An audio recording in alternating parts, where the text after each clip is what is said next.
अस्सलाम वालेकुम वरहमतुल्लाहि वबरकातुहू। मैं हूँ प्रोफेसर डॉक्टर मोहम्मद वसीउल्लाह ख़ान और आप देख रहे हैं मेरा यूट्यूब चैनल।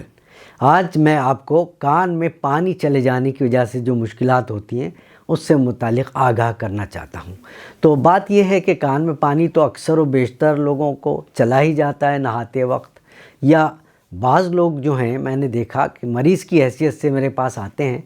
तो मैंने जब चंद लोग मेरे पास बार बार आने लगे इस मसले की वजह से, तो मैंने उनसे पूछा कि भाई कान में आपके पानी ये आप रोकते क्यों नहीं, कान में पानी क्यों चला जाता है?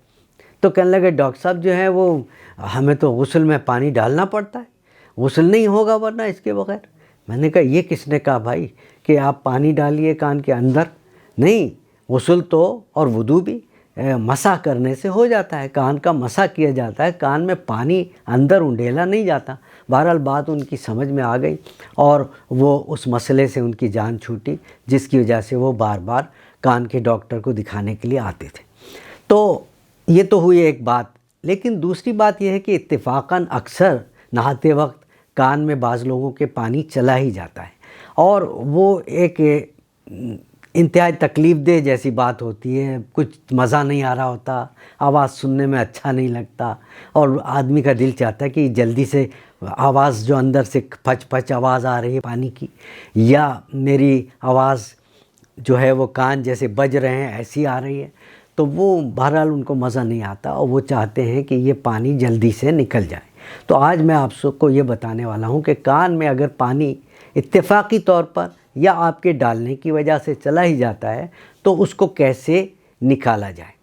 तो उसके लिए सबसे पहली बात तो ये है कि अगर कान में एक आध कतरा पानी गया है और हल्की सी नमी की वजह से आपको बेकैफ़ी की कैफियत पैदा हो रही है, तो अक्सर बॉडी हीट यानी जिस्म की हरारत की वजह से वो थोड़ी ही देर में पानी खुश्क हो जाता है। तो उसके लिए परेशान होने की ज़रूरत नहीं है।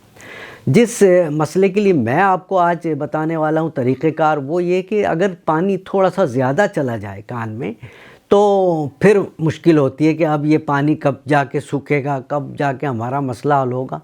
और ये ना हो कि उस कान में पानी रह जाने की वजह से, नमी की वजह से वहाँ फफूंद यानी फंगस पैदा होने के ख़तरात हो जाते हैं। इस वजह से ज़रूरी है कि कान में अगर पानी ज़्यादा मकदार में चला गया है तो उसे निकाला जाए। तो वो कैसे निकाला जाए? पहली चीज़ तो ये है कि अगर थोड़ा सा पानी गया है कान में तो कोशिश ये करनी चाहिए कि आप उसको थोड़ा सा सर को टेढ़ा करें अपने, और इस तरह से कान की लौ को यूं खींचें और सर को इस तरह से टेढ़ा करें कि कान जो है आपका वो ज़मीन की तरफ हो जाए, और कान को यूं बार बार खींचें।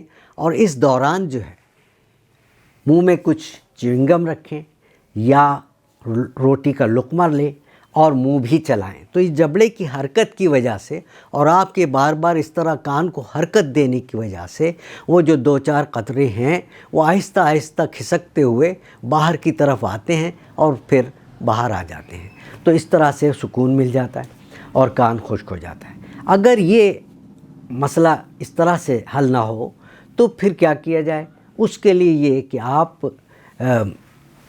कान को इसी तरह से सर को इस तरह टेढ़ा करें और कान को जो है वो ज़मीन की तरफ करके अपनी हथेली को इस तरह से कान पर रखें और यूँ दबाएं ज़ोर से और फिर छोड़ें, फिर दबाएं, फिर छोड़ें। तो इस तरह से ये सक्शन पैदा होता है कान में, और ये वैक्यूम पैदा होने की वजह से कुछ कतरात जो हैं वो इस तरह से भी, कुछ ग्रेविटी की वजह से और कुछ ये इस तरह सक्शन करने से वो कतरात आहिस्ता आहिस्ता बाहर की तरफ आने लगते हैं और कान से बिलाखिर निकल आते हैं। अगर ये भी कारआमद ना हो, ये मसला इस तरह भी हल ना हो रहा हो, तो फिर चौथी चीज़ ये है कि हेयर ड्रायर लेकर, जैसे कि आम हेयर ड्रायर लोग इस्तेमाल करते हैं कान ये बाल खुश्क करने के लिए, इन हेयर ड्रायर से इसको लो स्पीड पे चलाइए और थोड़ा सा कान से 1-1.5 फीट के फासले पर लो स्पीड पर इसको थोड़ी देर कान की तरफ हवा फेंकिए। इससे ये होगा कि इसकी गर्मी से जो कान में कतरात चले ही गए हैं वो आहिस्ता आहिस्ता खुश्क होकर پانی اڑ جائے گا اور آپ بہتر محسوس کریں گے انشاءاللہ۔ اگر بالفرض کسی کے کان میں کافی عرصے پانی رہ جائے، 2-4 روز، ہفتہ، تو پھر خطرات یہ ہوتے ہیں کہ وہاں فنگس یعنی پھپھوند پیدا ہو جائے گی۔ ایسے میں یا پھر وہ بھی نہ ہو تو انفیکشن ہو سکتا ہے بیکٹیریا کی وجہ سے، تو انفیکشن سے پس پیدا ہوتی ہے اور پھر لوگوں کو درد تکلیف شروع ہو جاتی ہے۔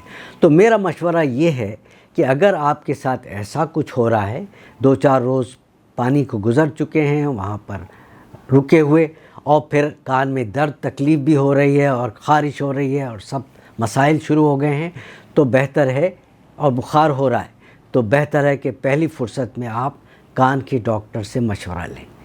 یہ آپ کے لیے انتہائی بہتر ہوگا، انشاءاللہ وہ بہتر مشورہ دیں گے، اور کان کی اگر صفائی کی ضرورت ہوگی تو وہ بہتر طریقے سے کر سکیں گے۔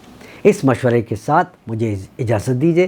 اس ویڈیو کو اگر آپ شیئر کیجیے، لائک کیجیے اور سبسکرائب کیجیے۔ اللہ حافظ۔